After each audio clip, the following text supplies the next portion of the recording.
everyone, it's Ryan. Welcome back to my channel. Today I'm going to be making a yellow cake with some chocolate icing. It is going to be I'm going to be filming it on multiple days, so my outfits are going to change, but it just does take a few days to do, or a couple days to do, when you make the icing ahead of time because you want it to set up. So tonight I'm just going to be making the cake. Okay, so I am actually going to be using box mixes again. It's very similar to how I did one of my last cake videos. So yeah, I'll just tell you how I kind of zhuzh up the box cake mix. So in my bowl here, I have 8 eggs, and that's whole eggs at room temperature. And I'm just going to beat these up until they are super fluffy. So that'll just take a few minutes. I will, of course, speed through this so you don't have to watch the whole process, but you'll get to see them get super fluffy.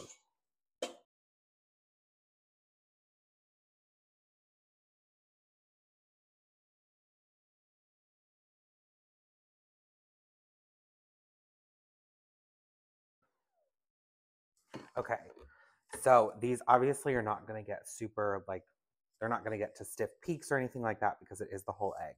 I just wanted to incorporate some air into them so that when I add them to the batter, it will make them a little fluffier. So now I'm just going to put these over to the side. All right, so to our bowl, we're going to add 1 cup of melted butter.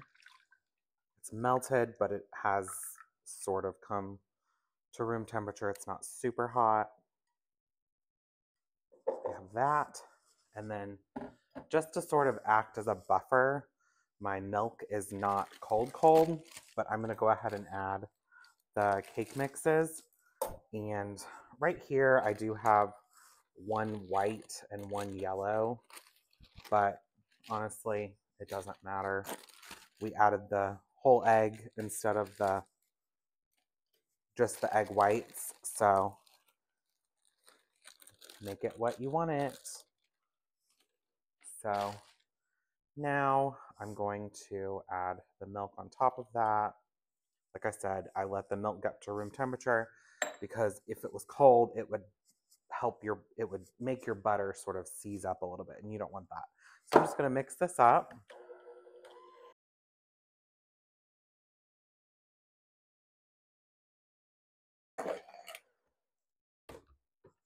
Okay, I'm going to go turn my oven on 350 or 325 real quick. Yeah, so I'll be back.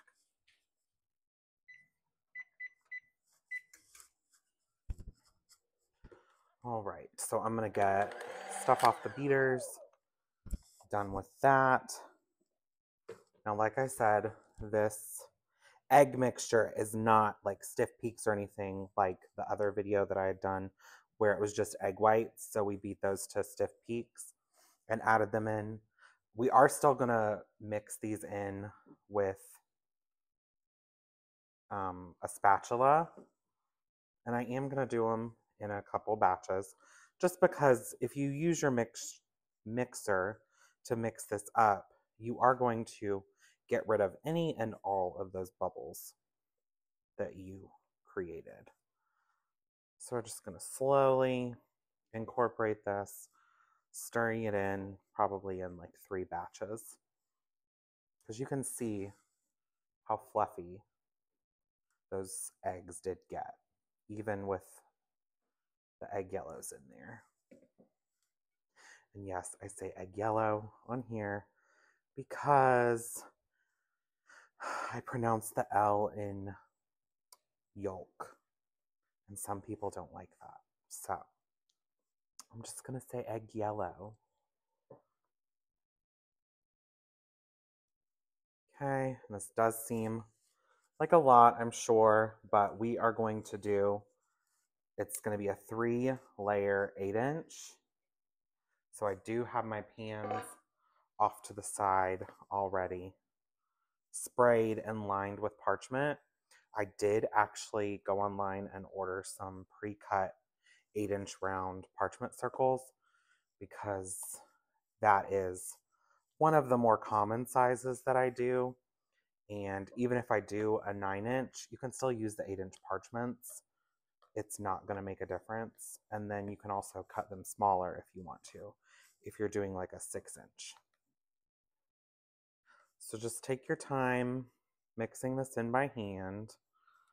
This also helps you not overmix. It is cake mix cake. If that offends you, I'm sorry. But we don't do everything from scratch here on my channel. Okay. Almost there. I can still see some. You probably can't see it because the camera's probably a little far away for that, but I was still seeing some yellow streaks from the eggs. So I just want to make sure I get that mixed in. Okay, so now we have 3 pans. Now, if you want to be super precise about this, you could get a kitchen scale or a scoop. It is 8:30 at night, and I honestly don't want to get that out right now. I may get out the scale because I also do not want to overfill these, so I may have a little bit of batter left over. If I do, I'll just make some cupcakes. But I also like to have thicker layers of cake too. So might have to scoop a little bit out of that one, we'll see.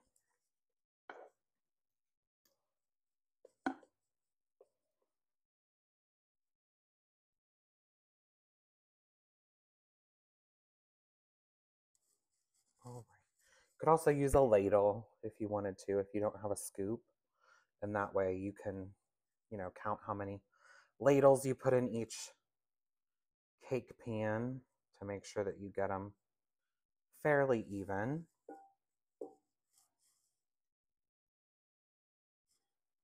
All right, I am going to take sort of a scoop out of that one. Make sure your cake batter is fairly even. And like I said, my oven is at 325. We're going to start these at, I'm going to start them at 15 minutes. And we'll check them. You want to just make sure that when you touch the top of the cake that it springs back. You don't want it to sink or jiggle. So you just want to be able to press in on the top of the cake and you want it to come back.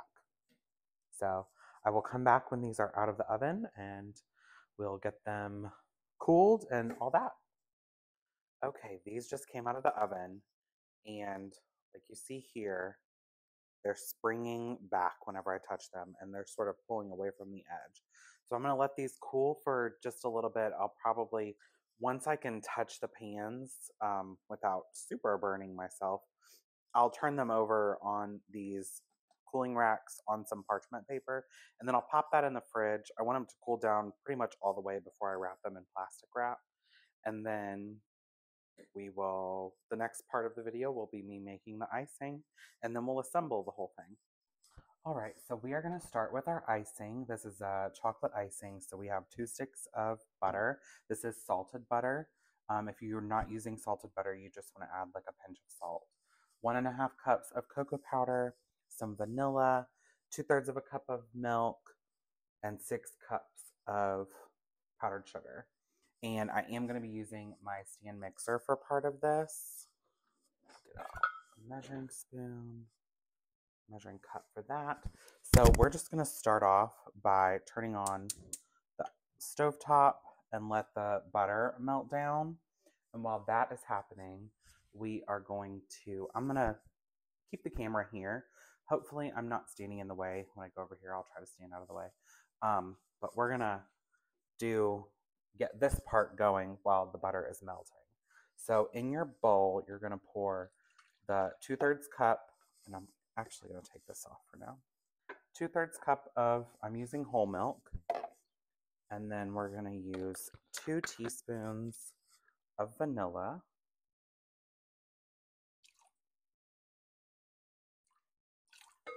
Okay, 2 teaspoons of vanilla, and then 6 cups of powdered sugar. So I'm going to try to do this without making a mess.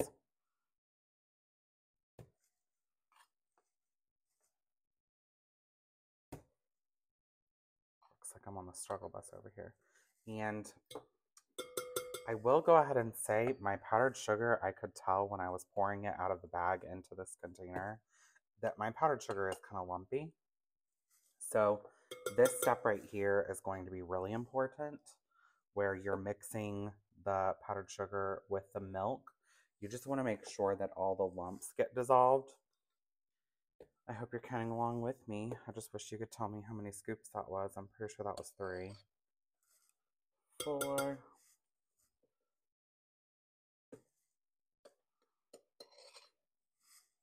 5.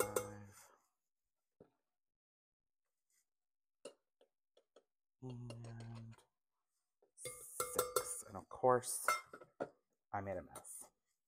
So I'm going to put this on here, and I'm just going to start this on a very low speed. You can see our butter is melting, so we're going to keep an eye on that because you don't want the butter to get too hot.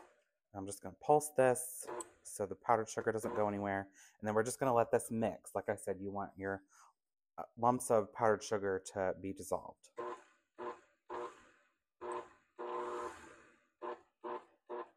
And I am using my paddle attachment with the scrapers because, you know, I want it to help get the powdered sugar off the sides of the bowl.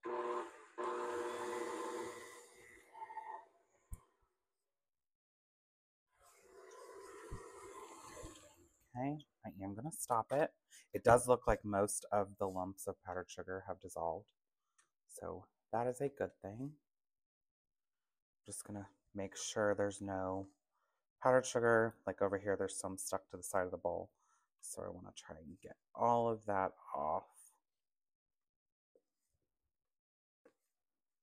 And now we're just going to let this mix just to ensure that everything is dissolved while our butter is still melting. I wish I had a lower speed, but I do not. So I do have a whisk. Just gonna kind of help that along.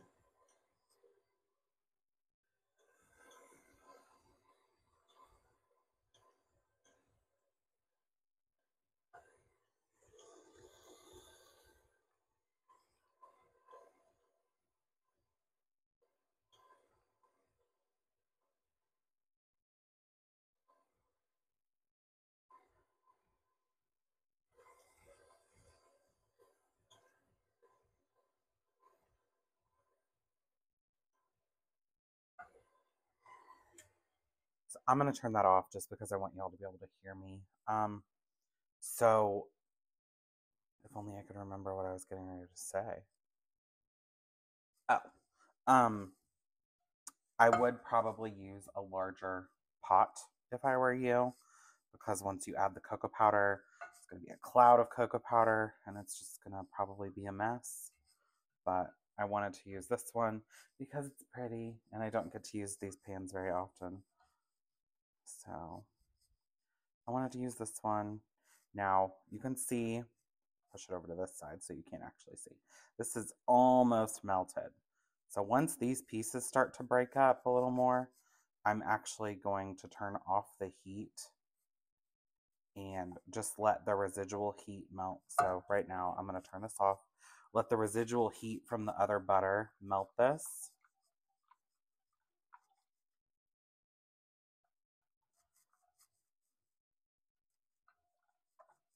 All right, looks like it's pretty much melted. So I'm going to just take a small amount of my cocoa powder. I'm going to do this so you can actually see. And be careful with your cocoa powder because it loves to make a mess.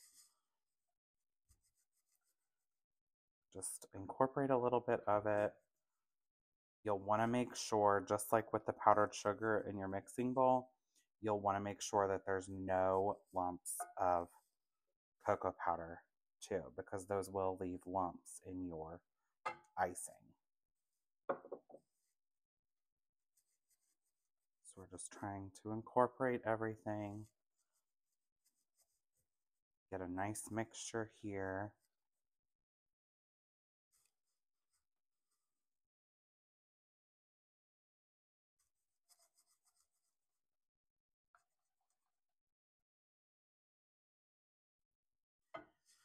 I'm probably not going to do it, but if you had an immersion blender, this would also, that would probably benefit you here as well. Just because it would help get all of those lumps out and also make less of a mess. And with this icing, it will set up thicker. So I'm not using this right away. I'm making this icing the day before I am going to ice my cake. So what we're going to do is we're going to mix this up. I'm going to put it in either a bowl or some kind of container and just let it sit and hang out for honestly around 24 hours, because I will not ice the cake until tomorrow, my time. But okay, this looks like it is coming together in a nice mixture. I'm not seeing any lumps of cocoa powder. Making sure to get in the corners with my whisk. Okay, I do see a couple. So we're just going to keep whisking. Make sure you get into the corners, on the sides. You don't want to leave any cocoa powder untouched.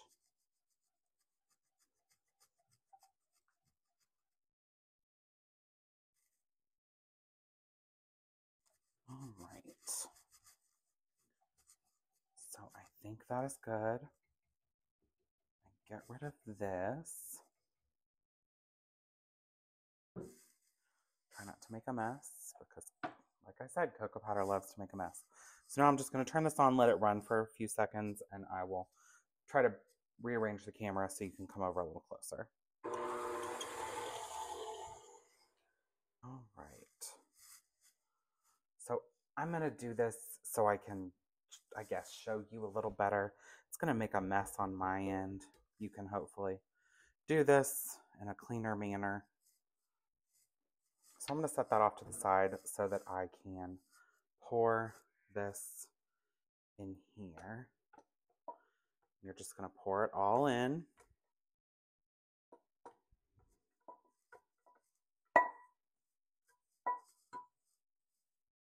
Make sure you get the majority of everything out of your pan. Don't waste any of it. Okay. Put that back on there. Scrape the spatula off. Now, do not make the same mistake that I've made, unfortunately, multiple times because we don't learn our lessons. This chocolate mixture looks delicious, but I can tell you it is absolutely bitter because all it is cocoa powder and butter. Yes, to some that may be obvious, but to me, I decided why not try it?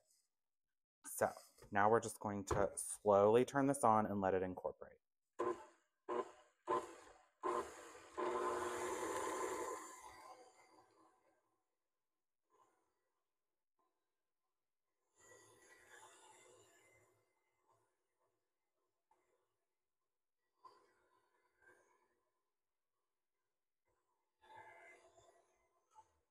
Okay, you can see that was real time, how quickly this came together. I'm just going to scrape my bowl down, and you can see how well that paddle with the silicone attachment, how well that scrapes the side and incorporates everything. So this icing is setting up really nicely already, actually. So you honestly could go ahead and ice your cake if you wanted to. We'll see how the night goes. I may end up doing that. We'll see. I'm going to turn it on just maybe run it for another minute, maybe two, and then we will put it in a bowl.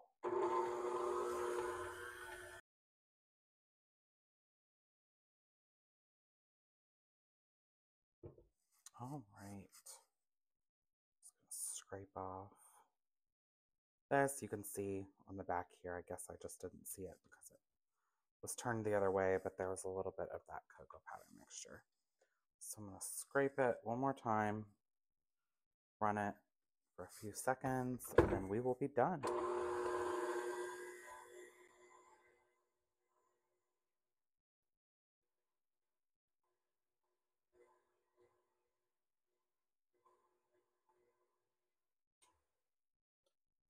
All right. So I am going to just clean the paddle off. And I'm probably just going to leave it in this mixing bowl just in case when I come to do it, I need to add a little bit of milk if it gets too stiff. If you let it sit for too long, you can just add a little bit of milk and mix it up just a little bit longer. So we are done with icing for now. Okay, so we have our icing made, our cakes are baked and cooled. Because these are a little thick, I am going to go ahead and cut them in half. And you'll remember when I baked them, I did do 3 layers, but because they are so thick, I'm actually just going to ice 2 of them, and I'll probably set the other set of layers in my freezer, or the other layer in my freezer, so that, you know, sometime either we want some cake or need to take a cake somewhere, we'll just do the same thing, cut it in half, and we'll just have a short little 2-layer cake to take somewhere.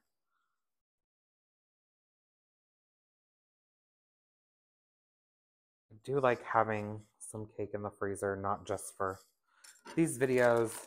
That is super handy, but it's nice to have something quick to take somewhere if we need to. Okay, I'm going to wash my hands real quick. Okay, so we have our chocolate icing. Make sure you keep your icing covered when you're not using it because it will get kind of crusty if you don't. So I just have a little clear acrylic cake ground here, and you could use a plate or just a cardboard if you wanted to. I just have these because they're reusable. So just put a little bit of icing in the center, and you're going to go with your cake layer and put the bottom down for this layer.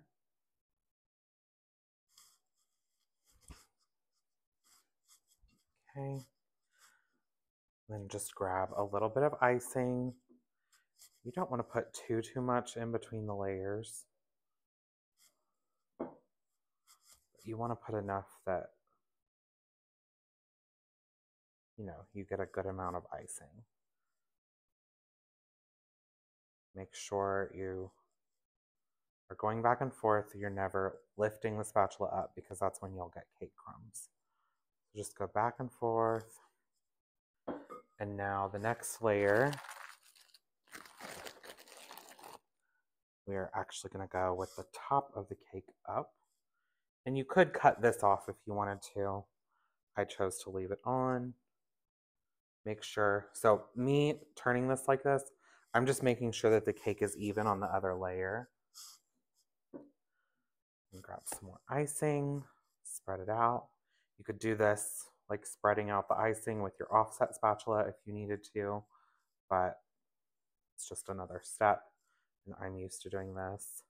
So we do have a little air bubble right here, so I'm trying to smash that out of there.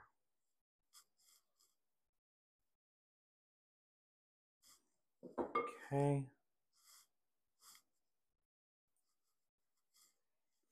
Now, let's move on to our next one. So I am going to turn this over. Yes, you can see that. Okay, so I'm going to turn this over, and we're kind of going to go in reverse. So I'm going to put the top down.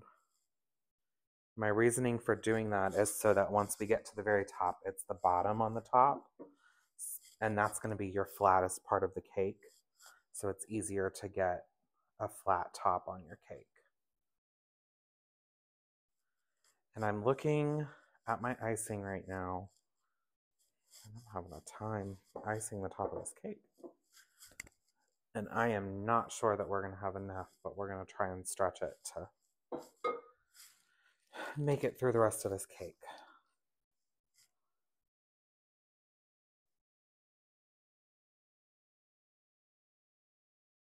Okay, so just make sure to press it down. And I am going to, or I would normally, just let this sit here for a couple minutes, especially since this cake's been in the refrigerator. It's cool, and it's going to set up this chocolate icing a little bit since it has the butter in it. It's going to solidify the icing a little bit so that the layers do not shift while you're crumb coating. I'm going to go ahead and crumb coat just because of the video's sake and time. So my layers might move just a little bit, but it's going to be okay. So the reason I did that little bit is because I'm trying to save the icing, but I will do this in order to show you how I would normally ice a cake. Put some on top. Go ahead, since this is the crumb coat, and just do a very thin layer. Now have some on your spatula and go to the sides and press it around your cake. You're really just trying to seal the cake so that there's no part of it showing. Go around the top, scrape off your spatula. Then we're going to go in with this down here toward the bottom where there's still cake showing. Just keep doing an even pressure back and forth.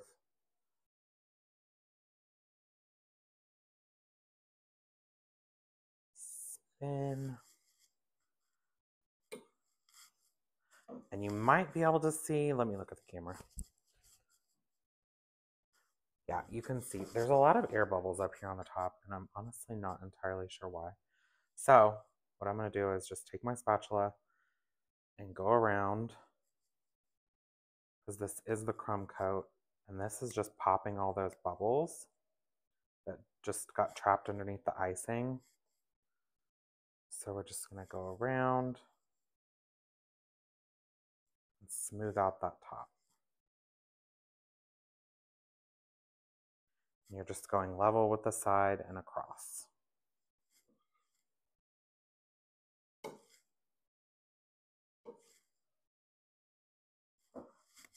Okay, so as you can see, this made a really tall cake. So had we used the other layer, it would be a super tall cake. So now I'm just going to take my spatula and go around the bottom just to get some of that excess up. And then we'll go around the bottom just one more time to kind of make sure there's no ridge. And then this is going to go in the refrigerator for probably 20 to 30 minutes to solidify a little bit with the chocolate icing. And then we'll come back and do a finish, probably a texture on the outside, just because it is chocolate and it looks really pretty. So we'll be back in a little bit. Okay, so the cake has been in the refrigerator and it has set up nicely. It's got like a sort of harder shell on the outside. And so now I am going to, the amount of icing that we made, it's gonna be enough for me to do this. But if you are not super confident in your cake icing abilities and you think you might need a little extra icing because you might get some of it crummy or more of it crummy in the crumb coat stage, go ahead and make another half batch of icing along with it, like while you're doing the first one. Make an extra half of the recipe. Just to be on the safe side, so you make sure you have enough. If you did a 9-inch cake, definitely do another half batch of icing. So I put all the icing on the top, and now you're just going back and forth, spreading it out so it goes over the edge. Get it fairly smooth on the top, and now you're going to go over on the sides, just like the crumb coat, except you're going to leave a thicker amount of icing on there. So we're just going around. You kind of you see there's extra up here on the top, so you sort of take it and go down and bring it around. So that was perfect amount of icing. So I'm going to go back up here on the top, scrape it off, put it back on my spatula, and we're just going to go back onto the side, try to even it out, scrape your spatula. A lot of this stuff that I would normally do back here, I'm trying to do up here on the front so you guys can see on the video. So go around, smooth your bottom, and then, like I said, this is going to be sort of a texture, so it's going to be sort of swirled. So I'm just going to go up and down all around the cake. It doesn't have to give any sort of pattern. You're just giving a swirl on the side. You just work your way up the cake. Okay. So that's done. Normally for a cake like this, I would also give the top texture, and I would probably do like the spiral, or you could even give the top the same texture as the bottom or the sides. But I am going to write on this cake because it is for a birthday. I'm not going to do that right now because I don't have any buttercream made. But I'm just going to get this as smooth as possible. And I might actually,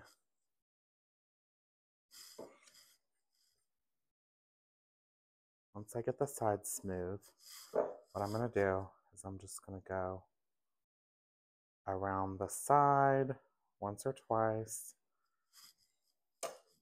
and leave myself a flat center of the cake to write on. So now the outside has some texture and the center is pretty smooth for writing. If you wanted to, I guess I can do it since I have a little bit of extra icing. Let me grab a piping bag real quick. Okay, so this is going to be loud, rustling a piping bag. Take a piping bag. This is one of my tipless piping bags that I use a lot for cookie decorating. So you don't even have to use a piping tip for this, especially with the texture on the sides. It's not going to hurt if it's a little bit more rough than what you would normally do. Take a rag or a paper towel, wet paper towel, and just go around the outside to get most of the excess off.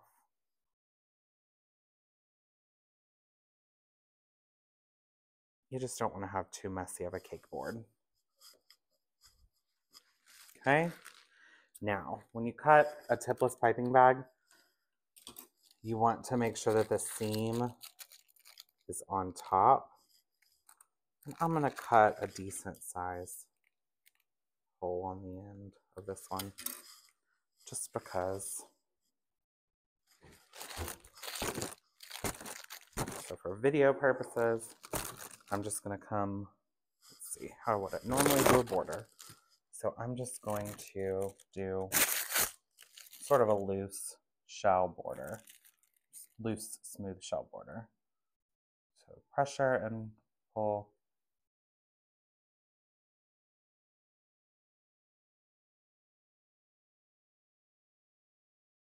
All the way around the cake. Pressure and pull over and over and over until you get to the end. And there is our finished cake. So I will put, like I said, this is actually for a birthday, so I'm not going to go ahead and cut it yet.